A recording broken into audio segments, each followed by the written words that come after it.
Bismillahirrahmanirrahim. Assalamualaikum warahmatullahi wabarakatuh.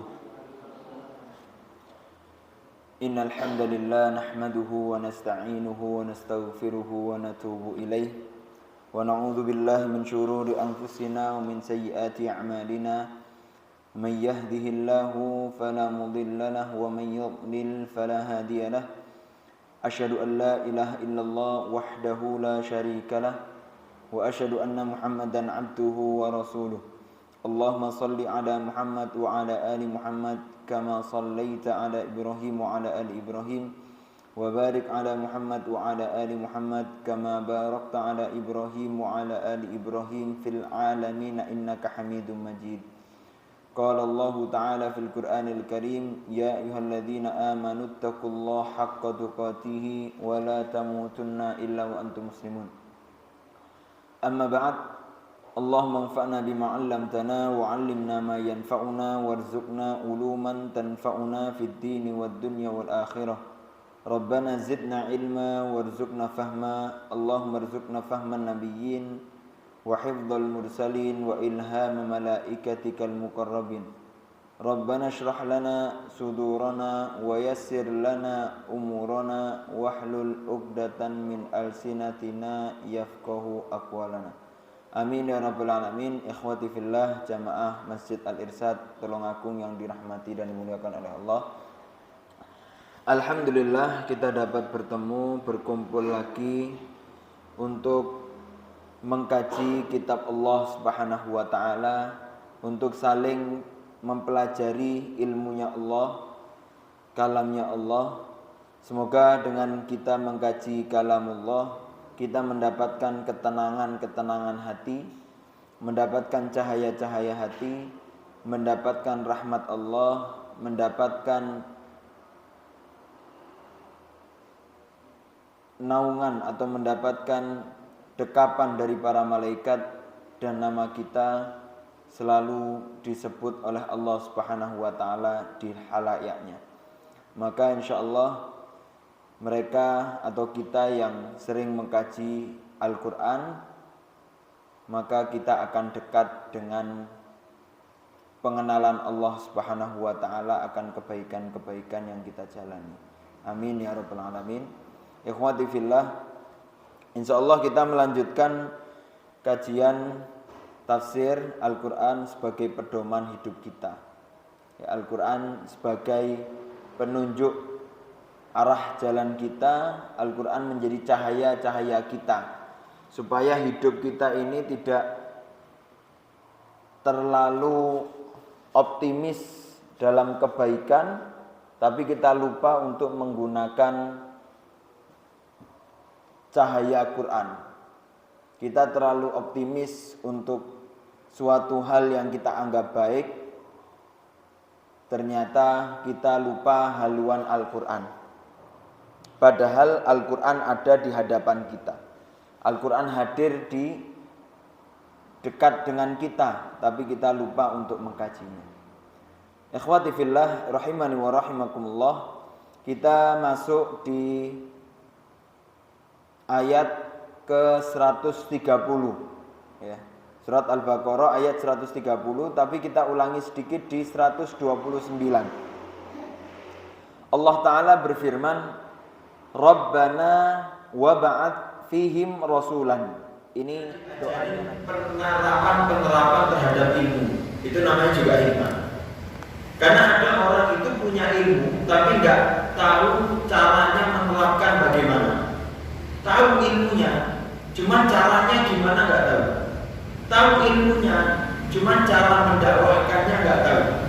Maka itu butuh hikmah, ya, butuh kebijakan. Wa yuzakihim, dan mengajari kepada mereka tazkiyah, yaitu mendapatkan efek pembersihan hati dari ilmu yang telah dipelajari dan dari hikmah atau dari ilmu yang telah dipraktekkan. Imam Syafi'i mengatakan, barang siapa yang dia mendengarkan ilmu dengan telinganya, sampai telinganya saja, maka dia sami'an, dia seorang pendengar. Barang siapa yang mendengarkan ilmu dengan hatinya, hatinya tergerak, maka dia orang yang sadar diri. Barang siapa yang dia mendengarkan ilmu dengan amal, mendengarkan ilmu tapi langsung diamalkan, tidak cukup didengar, tidak cukup di hati tapi diamalkan, maka dia mendapatkan petunjuk dari Allah Subhanahu wa taala.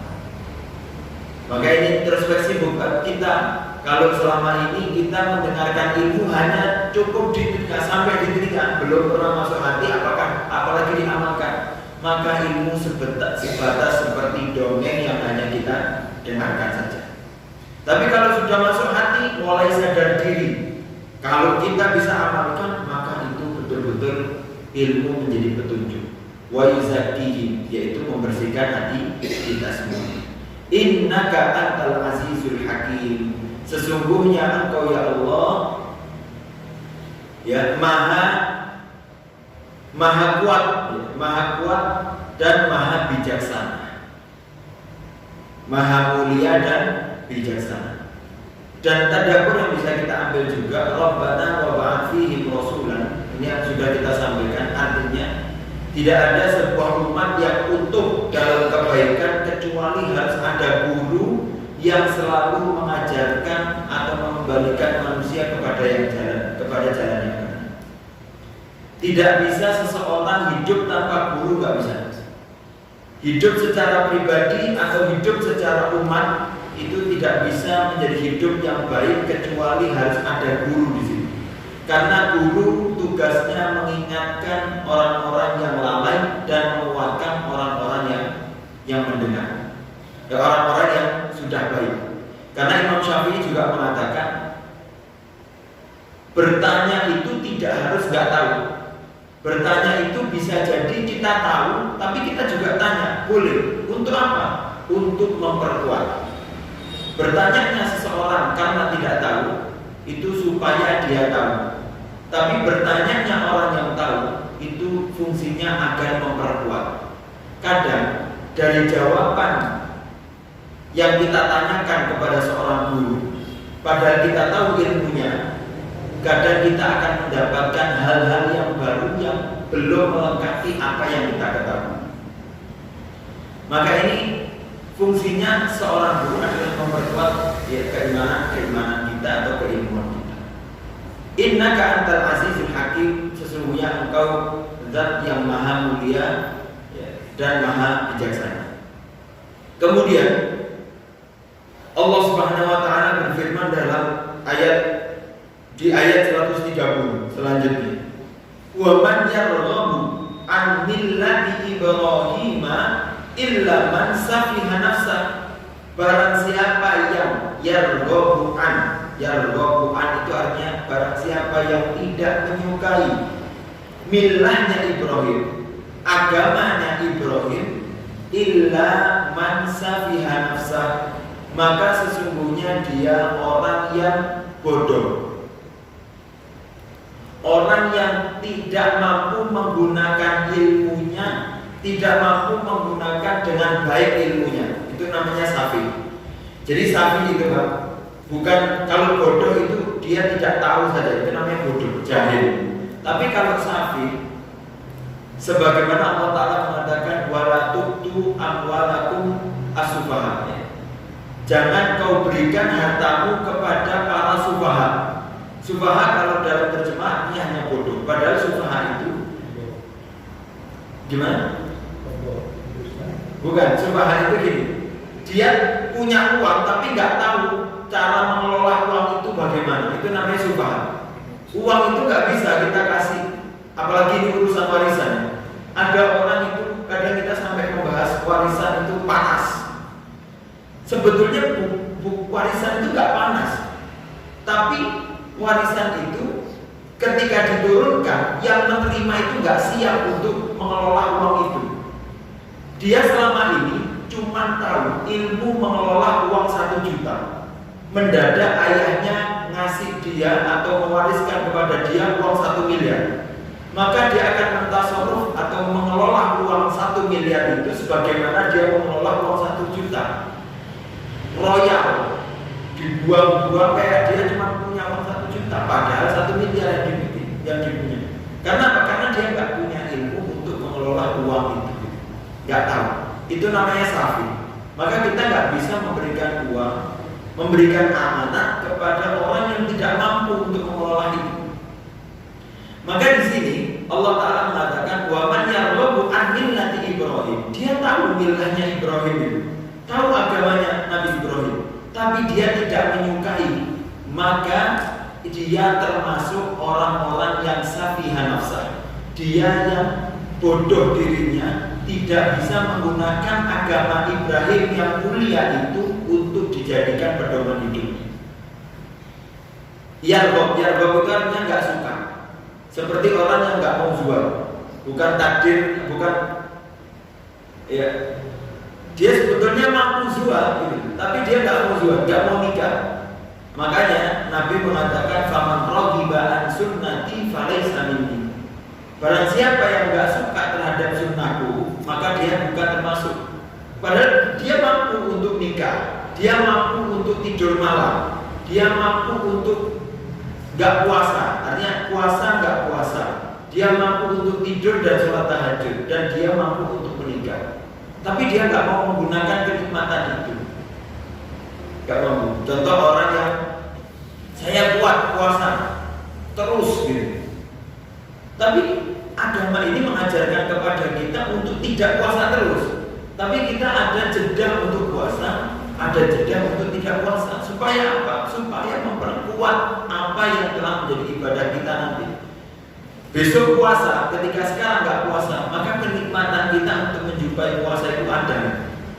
Tidak menjadi hanya sekedar rutin gitu saja, tidak. Tapi ada motivasi lagi, ada semangat lagi ketika kita menjumpai puasa. Begitu juga tahajud. Karena Allah Ta'ala itu mengetahui keadaan kita gitu. Kelemahan kita itu Allah Ta'ala tahu. Ketika kita hari ini menganggap saya kuat untuk sholat tahajud semalam untuk tanpa tidur, besok masih kuat, apakah bisa istiqomah sampai kita mati?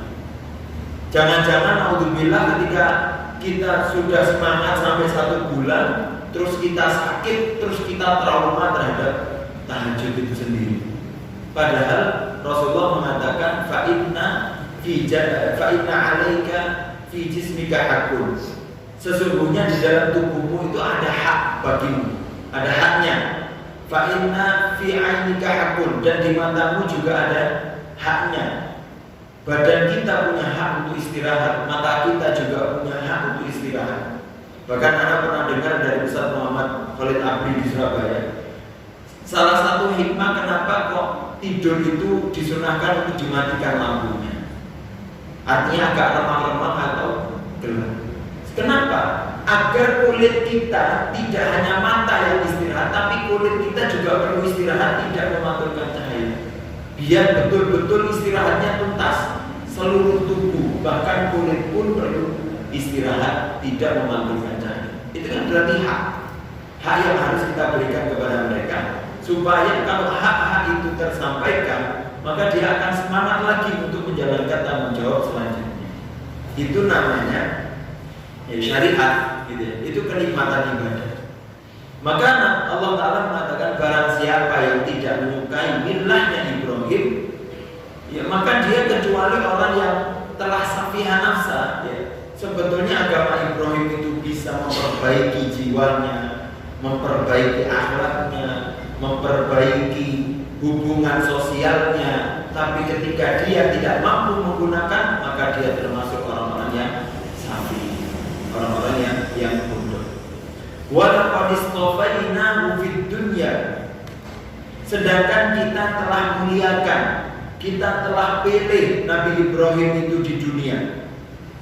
Ya, dan mustafa, apa bedanya kalimat mustafa dan mukhtar? Artinya sama-sama di dalam bahasa Indonesia artinya terpilih. Cuma bedanya mukhtar dan mustafa. Kalau mukhtar itu terpilih dari yang umum. itu namanya mukhtar. Ya, al-mukhtar itu terpilih dari yang umum. Ada HP banyak, terus milih satu HP Samsung, itu namanya mukhtar. Kalau Mustafa itu hanya HP yang apa ya? Di atas ranking apa? Yang paling atas. HP yang paling bagus-bagus, HP-nya itu di atas 10 juta semuanya. Terus terpilih dari yang paling bagus satu, itu namanya Mustafa. Makanya Nabi itu kenapa dinamakan Mustafa? Karena beliau terpilih dari para nabi-nabi yang bagus-bagus. Itu namanya Mustafa. Kalau Mukhtar itu terpilih dari masyarakat manusia umum. Nabi Ibrahim itu juga salah satu nabi yang Mustafa. Karena Allah Ta'ala mengatakan walaqad istofainahu, sedangkan kita pilih bagimu nabi yang mendakwahkan untukmu, kita kirimkan utusan bagimu itu seorang yang terpilih dari orang yang terbaik gitu. Jadi ini kemuliaan. Sebagaimana untuk tazkiyah bagi kita harus bersyukur dan bangga ketika kita menjadi umatnya Nabi Muhammad. Paling tidak kita bangga terhadap itu. Kenapa? Karena kita mendapatkan utusan Allah, manusia paling terbaik gitu. Orang yang terpilih dari orang-orang yang hebat. Maka ini sebuah kebanggaan buat kita, yaitu ketika kita mendapatkan Nabi Muhammad SAW. Allah Ta'ala mengatakan walaqad istofainahu fid dunya, telah kami pilih Nabi Ibrahim menjadi Mustafa di dunia. Wa fil akhirati laminas shalihin, dan Nabi Ibrahim itu tidak hanya terpilih di dunia menjadi orang baik, bahkan beliau innahu, sesungguhnya dia fil akhirati, di akhirat, laminas shalihin, termasuk orang yang saleh, orang yang baik. Artinya beliau itu baik di dunia dan baik di akhirat. Kalau dia baik di akhirat, berarti apa yang dikerjakan di dunia bukan suatu yang murah, bukan suatu yang receh, bukan suatu yang tidak berkualitas. Maka kita harus bersyukuri itu dan kita banggai dan kita laksanakan. Ini tazkiyahnya, artinya kita bersyukur bangga terhadap Nabi Ibrahim dan Nabi Muhammad juga, karena beliau adalah orang terpilih dan orang yang soleh, maka kita mengikuti jalan mereka. Kemudian Allah Subhanahu wa Ta'ala mengatakan dalam ayat 131 selanjutnya, idh qala lahu rabbuhu, ketika Allah Ta'ala mengatakan kepadanya, ya, idh qala lahu rabbuhu, ketika Tuhannya mengatakan kepadanya, yaitu Nabi Ibrahim, aslim, Islamlah, serahkan dirilah wahai Ibrahim. Qala aslamtu lirabbil alamin. Lalu Nabi Ibrahim mengatakan, aku menyerahkan diri kepada Tuhan alam semesta.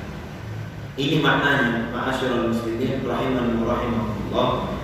Nabi Ibrahim itu diperintahkan oleh Allah, aslim, Islamlah wahai Ibrahim, dan Nabi Ibrahim langsung menjawab.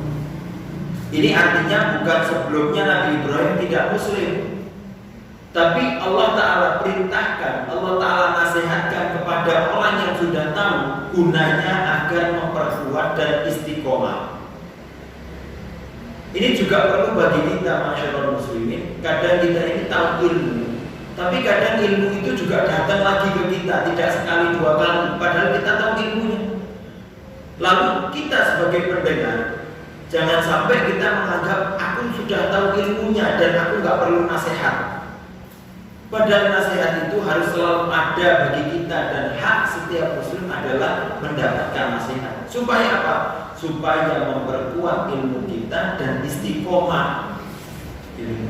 Karena kita masih punya potensi untuk lupa, punya potensi untuk lalai, dan punya potensi untuk tidak istiqomah. Maka nasihat itu terus. Sebagaimana Allah Ta'ala juga mengatakan kepada para nabi, ya ayuhan nabi ittaqillah, wahai para nabi, bertakwalah kepada Allah. Apakah para nabi itu tidak bertakwa? Mereka bertakwa. Tapi kenapa Allah Ta'ala mengingatkan kepada mereka akan ketakwaan? Berarti ada nasihat agar istiqomah di dalam ketakwaannya. Ada nasihat bahwasanya untuk supaya ketakwaannya lebih mantap lagi dan lebih kuat lagi. Ini ya, ini Nabi Pak.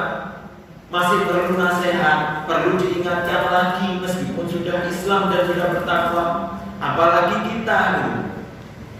Kadang kita menganggap wis ngerti, wis. Kenapa sih? Kenapa kita nggak menerima dengan ya saya dengarkan saja?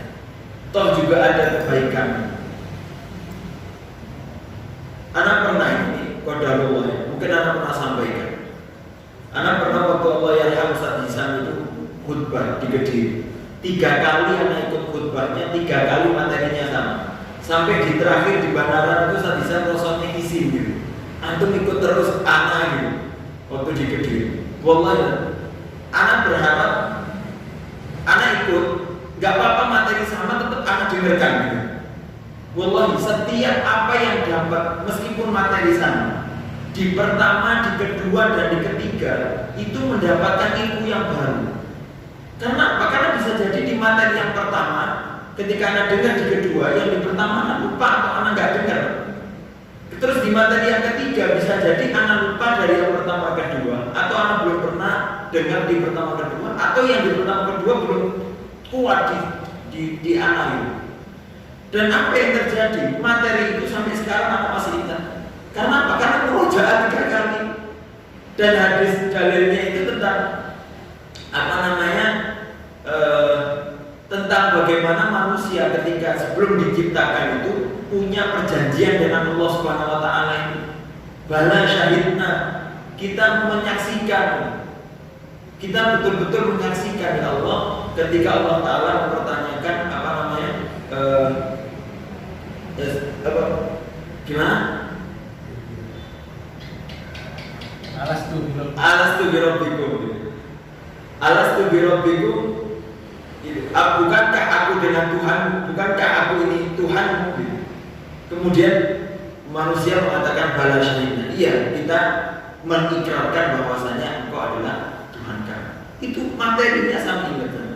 Dan itu wallahu a'lam itu materi yang terakhir yang akan dengarkan dari Allah yarham Ustaz Hisam. Ya, Allah yarham Ustaz Hisam. Masyaallah. Maka ikhwafillah, maka kita perlu menurunkan ketika kita menuntut ilmu ya kita harus, atau kita mendapatkan nasihat itu kita harus menurunkan diri kita agar nasihat itu kita bisa kita serap. Dan ketika nasihat itu kita dapatkan dan kita jawab dengan jawaban jawaban yang unik, yang memuaskan orang yang menasihati kita. Iya, sebagaimana Allah Ta'ala menasihatkan kepada Nabi Ibrahim, aslim. Langsung Nabi Ibrahim mengatakan aslamtu li rabbil alamin. Saya Islam dengan Tuhan semesta alam. Sebenarnya kan kalau kita lihat ya, bisa jadi atau bisa juga kalau Nabi Ibrahim itu mengatakan aslamtu bika ya Allah. Saya menyerahkan diri kepadamu. Tapi Nabi Ibrahim menjawab aslamtu li rabbil alamin. Saya pasti akan menyerahkan diri dan saya pasti akan beribadah kepada Tuhan yang menciptakan ini semuanya. Ini sebuah kecerdasan bahwasanya kita ini nggak mungkin bisa meminta pertolongan kepada sesuatu yang tidak mempunyai kekuasaan terhadap alam semesta ini. Kalau sampai sekarang masih mempertanyakan kepada siapa Tuhan yang perlu kita ibadahi, itu kan aneh. Mudah saja, kepada siapa kita harus beribadah? Ya kepada yang telah menciptakan ini semua. Kepada siapa saya harus meminta pertolongan? Ya minta pertolongan kepada Tuhan yang mampu untuk diminta tolongi, yang kuasa terhadap semua ini, yang menciptakan semua ini, yang kuasa semua ini.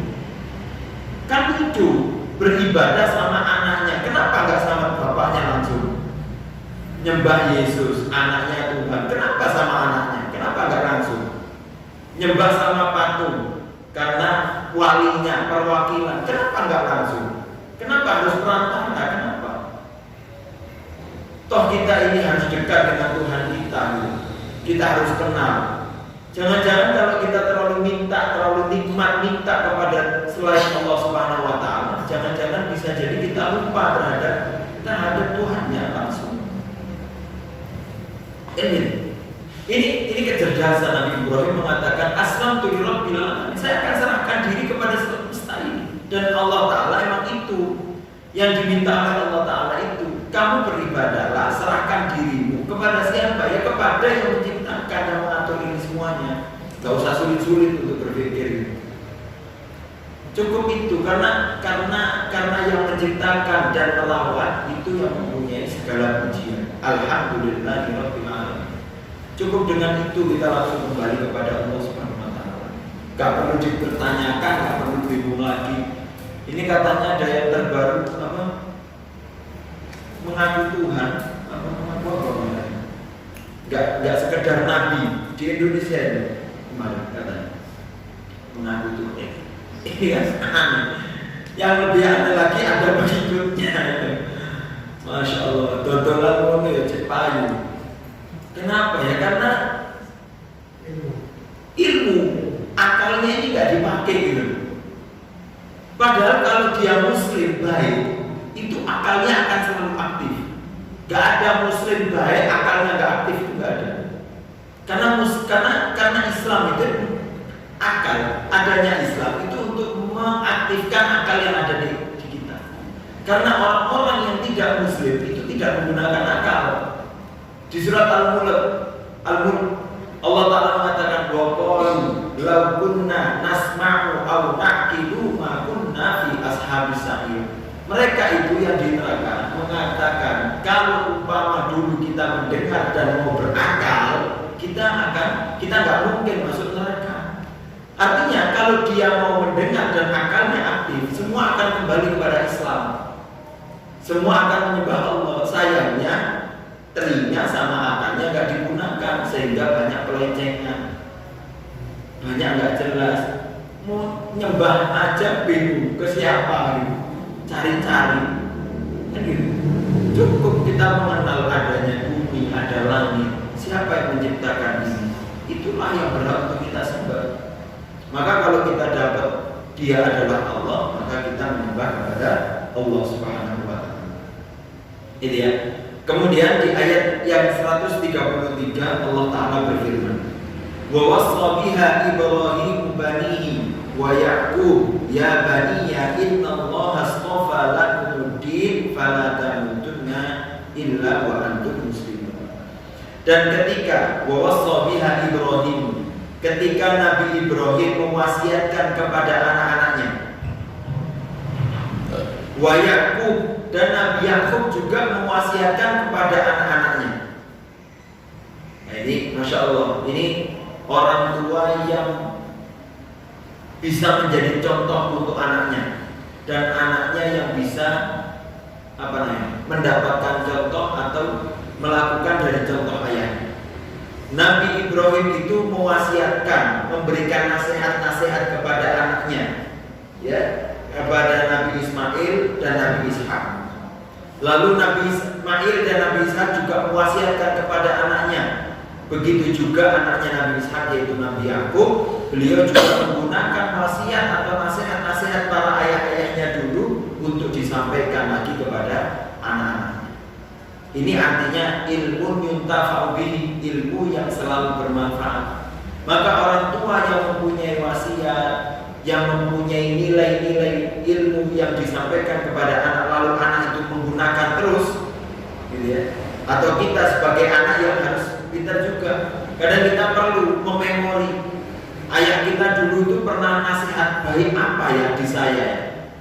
Itu termasuk salah satu bakti kita kepada orang tua, entah masih ada atau tidak, yaitu mengingat kebaikan mereka, mengingat ilmu-ilmu yang pernah disampaikan, nasihat-nasihat yang pernah disampaikan, untuk kita nasihati lagi kepada orang-orang setelah kita, supaya orang tua kita pahalanya terus mengalir, termasuk ilmu yuntafa'u, ilmu yang bermanfaat.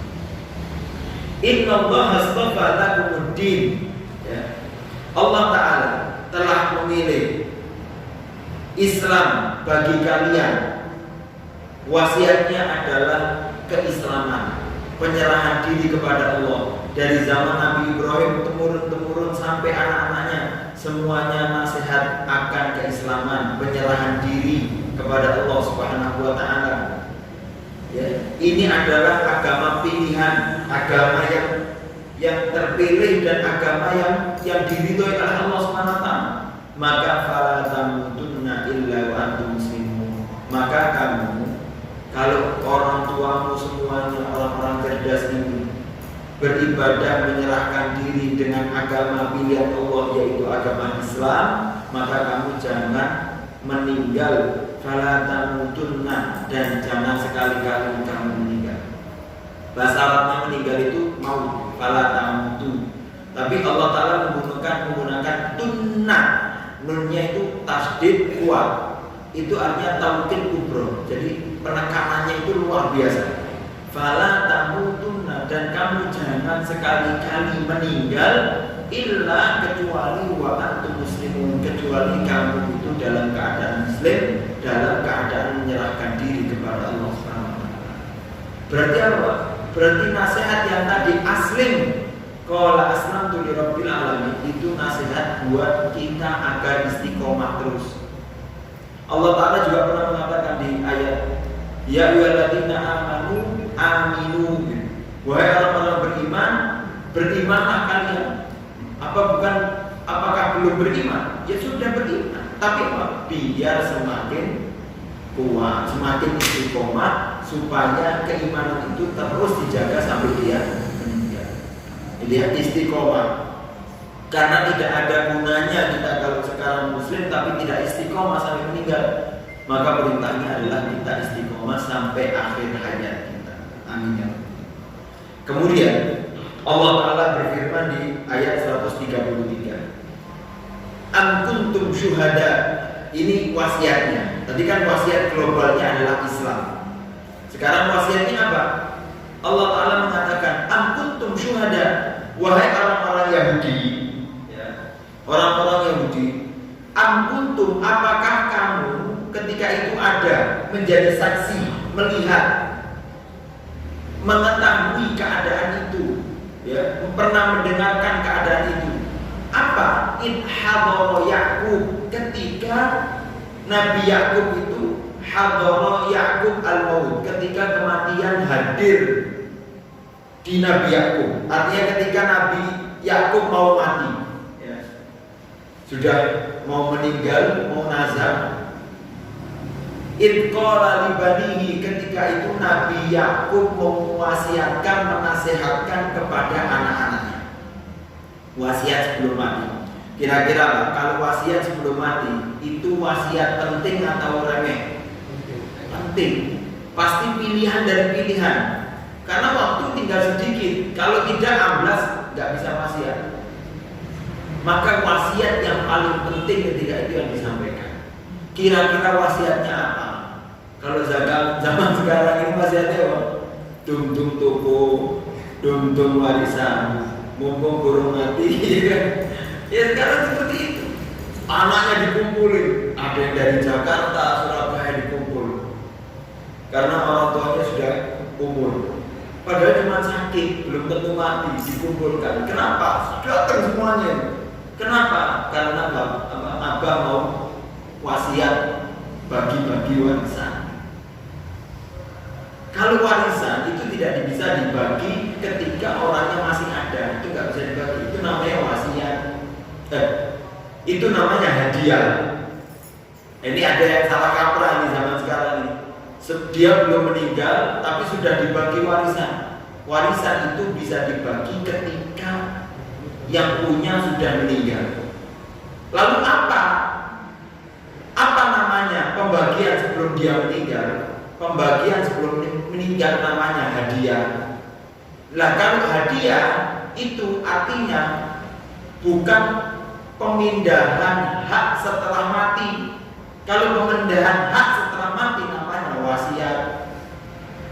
Ya, tapi kalau pemindahan hak sebelum mati itu namanya hadiah. Jadi haknya langsung dipindahkan. Umpama kalau saya mau meninggal, terus saya bilang sebelum meninggal, nah anak pertama, kamu tak kasih toko yang di jalan ini. Nah kamu yang nomor 2, kamu megang toko yang ini. Terus qadarullah saya nggak jadi meninggal, terus saya sehat lagi, maka toko yang pertama ini sudah tidak jadi warisan, bukan jadi milik saya lagi karena sudah saya hadiahkan. Maka ini atas nama anak satu, ini atas nama anak kedua, karena itu hadiah. Itu. Terus warisan gimana? Warisan itu yang menentukan sudah syariat. Kita nggak bisa menentukan. Tinggal kita meninggal, itu nanti sudah berjalan secara sistem warisan terbagi. Kalau wasiat bagaimana? Wasiat itu gini. Nah, nanti kalau saya meninggal, kamu dapat ini. Itu pun nggak bisa untuk ahli waris. Karena Rasulullah mengatakan la wasiyata lil waris. Tidak ada wasiat bagi ahli waris. Wasiat itu bukan bagi ahli waris, boleh. Selain itu tetangga, karena dia nggak dapat warisan dari saya, bukan ahli waris, maka tetangga itu mendapatkan wasiat dari harta saya. Berapa? Kata Nabi, paling banyak sepertiga. Buat turut kasir, dan sepertiga itu sudah banyak. Itu paling banyak. Bapak kalau saya bilang harta saya 9 juta, terus saya wasiatkan, itu tetangga dapat 6 juta, maka yang kita kasih tidak 6 juta tapi 3 juta, tetap sepertiga.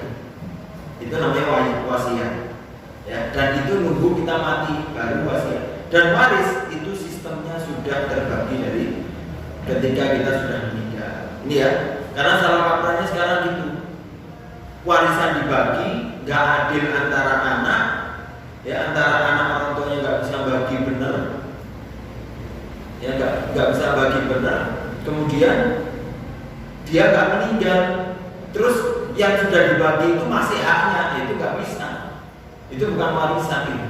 Dan itu tidak masuk, nggak masuk nggak masuk dalam akad yang benar. Itu ya. Kalau dikasih sebelum meninggal maka itu namanya hadiah, ya, langsung dipindahkan haknya. Baik. Apa wasiatnya Nabi Yakub? Wasiatnya adalah wasiat ibadah kepada Allah, wasiat mentauhidkan kepada Allah. Karena yang penting itu, kadang orang-orang sekarang ya, kita semuanya, kita lebih takut kepada anak-anak kita setelah kita meninggal, takut akan harta yang dia miliki. Kita takut kalau sampai dia nggak makan, kita takut sampai dia nggak dapat kerja. Tapi kita lupa, kita nggak takut bagaimana kekuatan keimanan mereka, bagaimana ilmunya, bagaimana kesiapannya mereka dalam memegang harta ini. Emang betul Pak, al-mal wal banun zina. Betul, harta anak itu perhiasan, betul. Al-mal, al-banun itu fitnah, hayat dunia, ujian, betul. Tapi belum tentu musibah. Itu betul, zina itu betul kita butuhkan. Anak itu kita butuh untuk zina, perhiasan kita, kebanggaan kita, harta kita butuh. Siapa sih orang nggak butuh harta ini?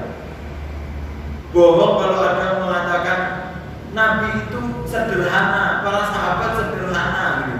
Kita cukup dengan apa adanya. Kalau dengan apa adanya sudah dunia nggak dapat, iman juga nggak dapat, suka menyalahkan takdir, ya kan? Hancur 2 kali gitu. Dunia nggak dapat, akhirat juga nggak dapat. Padahal harta itu juga penting. Kita lihat para sahabat itu ya kaya-kaya. Nabi pernah itu mengumpulkan hartanya dari para sahabat. Coba sahabat miskin semuanya, terus pernah mau pakai apa? Penting, harta itu penting, gitu ya. Dalam siapa namanya?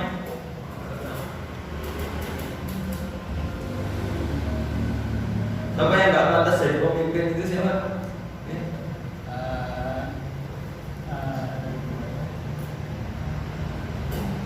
Mendadak lupa ya. Nanti kalau dia berbiasanya gitu. Ingat ya, kita nanti. Ada sahabat itu yang sampai karena dia nggak apa ya, menggunakan harta itu, anggapan beliau ya harta itu ya buat lillahi ta'ala, sudah langsung diinfakkan, nggak perlu kita banyak megang uang karena kita takut akan ujian itu. Jadi betul-betul pikirannya itu udah akhirat gitu. Tapi ketika urusan dunia, kata Nabi itu gak ada jadi pemimpin, karena pemimpin juga perlu untuk pintar mengelola harta ini, pintar hitung-hitungan dunia. Itu penting. Jadi ketika kita ini meninggalkan anak, jangan takut akan nggak punya uang, jangan takut akan nggak bisa makan. Takutlah ketika anak itu nggak punya ilmu, karena ketika nggak punya ilmu dia nggak akan bisa apa-apa. Meskipun harta miliaran ditinggalkan kepada mereka, nggak lama habis, karena nggak tahu ilmunya. Tapi kalau sudah punya ilmu, kisahnya Umar bin Abdul Aziz, beliau itu meninggalkan ke anaknya, ya. Jadi setahuannya, beliau meninggalkan, padahal beliau khalifah, meninggalkan ke anaknya hanya 1 dirham kalau nggak salah, cuma modal sedikit-sedikit. Tapi Umar bin Abdul Aziz telah meninggalkan ilmu pada mereka. Ternyata dengan uang yang dimiliki oleh anak-anaknya tadi, mereka menjadi orang-orang yang kaya raya setelahnya. Karena apa? Karena kekuatan ilmu itu yang penting dibanding cuma fasilitas kita pegang, kan gitu. Dikasih HP nggak bisa menggunakan, nggak bisa apa-apa. Tapi kalau tahu ilmu, semuanya bisa dijalani. Gitu. Maka ini yang menjadi kekuatan nasihatnya Nabi Yakub. Apa? Itqala libanihi, ketika beliau mengatakan kepada anaknya, ma ta'buduna min ba'di, menguatkan. Nah, kamu sekarang nyembah Allah. Nanti kalau saya nggak ada, apa yang kamu sembah? Jangan sampai kamu menyembah itu cuma karena aku. Ada saya, ada bapak, kamu mau ngaji. Ada bapak, kamu mau berilmu. Ditakutkan bapak sudah nggak ada, apa nggak ada, kamu lupa. Balik asalmu. Baik, kita dengarkan lagi. Baik, kita lanjutkan. Alhamdulillahirabbil alamin, wassalatu wassalamu ala asyrofil anbiya'i wal mursalin wa ala alihi wa sahbihi ajma'in. Akhwati fillah, jamaah rahimani wa rahimakumullah. Allah Ta'ala berfirman, am kuntum syuhada id hadara Ya'qub al-maut id qala li banihi, ketika Nabi Ya'qub mengatakan kepada anaknya, ma ta'buduna min ba'di, apa yang kamu sembah setelahku. Ini menunjukkan apa? Ya, salah satunya juga menunjukkan bahwasanya kita memastikan orang-orang yang menjadi tanggung jawab kita ketika mereka mau melakukan, mengerjakan arahan-arahan kita, mau belajar atau mau mengerjakan dengan ilmu yang kita ajarkan, memastikan bahwasanya ilmu yang mereka gunakan atau ilmu atau mereka mengerjakan arahan kita itu tidak terpaku pada sosok kita saja. Ada orang bahwa kita nyuruh anak itu sholat gitu ya. Tapi ternyata dia sholat itu cuma terpaku kepada sosok kita saja. Jadi kalau ada kita sholat, kalau enggak. Kadang ada seperti itu, kita paksa anak untuk sholat, kita tekan dia, kita takut-takuti dia untuk sholat, sehingga definisi dia sholat atau perspektif dia sholat itu ya karena takut sama kita. Jadi ketika kita nggak ada, dia nggak akan sholat, dia nggak sholat. Maka ini bukan mengajar, bukan memberikan ilmu, gitu ya. Seorang guru itu harus mampu, ya, seorang guru, mereka yang berprofesi guru atau seorang orang tua gitu ya, yang dia menjadi guru ngajar ke anaknya, maka dia harus bisa menjadi mu'allim, murabbi, dan mursyid. Mu'allim itu mengajarkan ilmu, murabbi itu mengayomi, menjaga, memelihara, memastikan keilmuannya, mursyid itu juga menjadi petunjuk bagi mereka. Artinya ilmu yang kita berikan, ilmu yang disampaikan itu bukan sekedar diterima saja, tapi ilmu ini gunakan untuk kehidupanmu. Yang saya arahkan, yang saya ajari ini bukan cuma sekedar di sini, tapi setelah kita nyampaikan, nanti ilmu ini dibawa keluar. Jadikan pedoman, jadikan panduan di dalam kehidupanmu seutuhnya, seluruhnya, sampai kamu meninggal. Kan itu. Jadi guru itu juga kita, ya, apalagi teman-teman guru semuanya, kita harus memastikan anak-anak yang kita ajari itu tidak hanya tanggung jawab kita, yang penting di kelas saya ajari, di luar kelas bukan tanggung jawab saya. Tidak, tapi harus kita pastikan ilmu yang kita ajari ini ketika mereka keluar itu mereka bawa ilmunya, mereka jaga ilmunya, mereka gunakan di luar. Meskipun kita tidak 100% otomatis bisa membersamai mereka, kembali kepada mereka, tapi paling tidak tanggung jawab kita kepada mereka itu betul-betul memastikan kepada mereka, menasihatkan kepada mereka, kamu itu baik tidak hanya di sekolah, tapi kebaikan ini kamu bawa sampai di luar. Karena itu yang disampaikan oleh Nabi Yakub, bahwasanya ibadah bukan hanya ketika Nabi Yakub ada.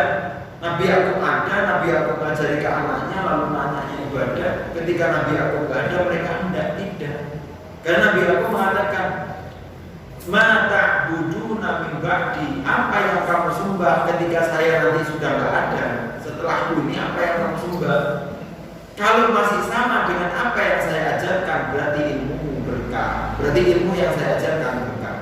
Karena digunakan terus, tidak hanya sementara ketika orang itu ada. Yang penting itu kita ini mengikuti ilmu yang disampaikan, bukan hanya senang pada sosok.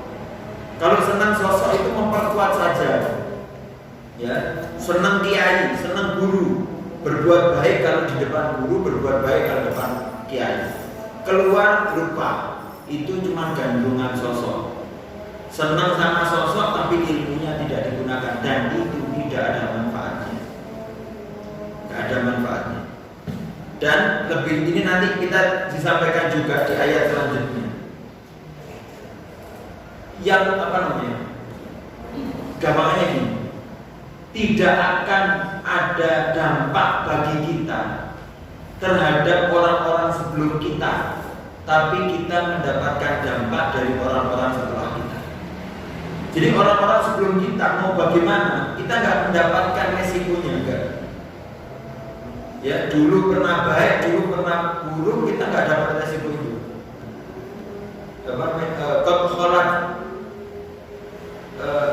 Kholat lakum, itu mereka itu telah terlampaui bagi mereka. Walakum makasabtum, dan bagi kamu itu usahamu. Jadi kita nggak ada tanggung jawab bagi orang-orang sebelumnya, tapi kita masih tanggung jawab dengan orang-orang setelah ini. Maka yakinkanlah orang-orang setelah kita ini kita telah menyampaikan kepada mereka supaya mereka menggunakan itu terus. Jadi ya, mata buduna min ba'di. Kemudian apa yang mereka jawab? Mereka menjawab anaknya Nabi Yakub menjawab, qalu na'budu ilahaka. Mereka mengatakan, kita ini menyembah Tuhanmu wahai ayah, dan Tuhan wa ilaha abaika, dan Tuhannya bapak-bapakmu. Siapa mereka? Ibrahim wa Ismail wa Ishaq. Ini yang ngomong Bani Israel. Bani Israel mengatakan, anaknya Nabi Yakub ini mengatakan, kami ini menyembah Tuhanmu wahai ayah, Tuhannya ayahmu. Siapa mereka? Nabi Ibrahim, kakeknya Nabi Yakub, dan Nabi Ishak, ayahnya Nabi Yakub, dan Nabi Ismail. Siapa Nabi Ismail? Saudaranya Nabi Ishak, pamannya Nabi Yakub. Gitu ya. Tapi di sini ini di dalam ulama tafsir, kenapa kok mereka anak-anaknya Nabi Yakub mengatakan Nabi Ismail itu termasuk abaika, ya, termasuk bapaknya Nabi Yakub, padahal kan paman. Banyak penafsiran, ada yang mengatakan karena paman itu juga bimanzilatil ab, ya. Al-am bimanzilatil ab, paman itu seperti ayah. Jadi paman bisa dinamakan ayah juga. Itu pertama. Gitu ya. Tapi alat kuliah seperti ini. Intinya mereka juga ayah. Nabi Ismail itu saudara Nabi Isa, maka ayahnya juga. Cuman saya ngambil tadabbur dari lain, tadabburnya salah satunya untuk menguatkan dan mengingatkan kepada Bani Israel. Kan ini juga nasihat bagi Bani Israel yang mereka menganggap Nabi Ismail tidak sederajat dengan Nabi Isa. Karena mereka menganggap Nabi Ismail itu turunan Nabi Ibrahim, tapi dari budak, dari Siti Hajar, Mesir, bukan bangsawan seperti Sarah. Ya, Sarah ibunya Nabi Ishak. Ini anggapan mereka. Tapi sebetulnya Nabi Ishak, Nabi Ismail mereka sama-sama orang mulia, sama-sama orang yang menyembah Allah, dan itu telah diikrarkan oleh nenek moyang mereka, yaitu anak-anaknya Nabi Yakub, Bani Israel yang 12 itu. Mereka mengatakan kita ini menyembah ayah, menyembah Tuhanmu ya ayah, Tuhannya Nabi Ibrahim, Tuhannya Nabi Ismail, dan Tuhannya Nabi Ishak. Berarti mereka itu sama-sama mulia. Ya, tidak ada perbedaan antara kemuliaan keturunan Nabi Ishak dan kemuliaan anaknya keturunan Nabi Ismail. Siapa dia? Tuhan siapa? Ilah wahidah, yaitu Tuhan yang satu, sesembahan yang satu. Wa nahnu lahu muslimun, dan kita semuanya menyerahkan diri kepada Tuhan yang satu ini, memasrahkan diri kepada Tuhan yang satu.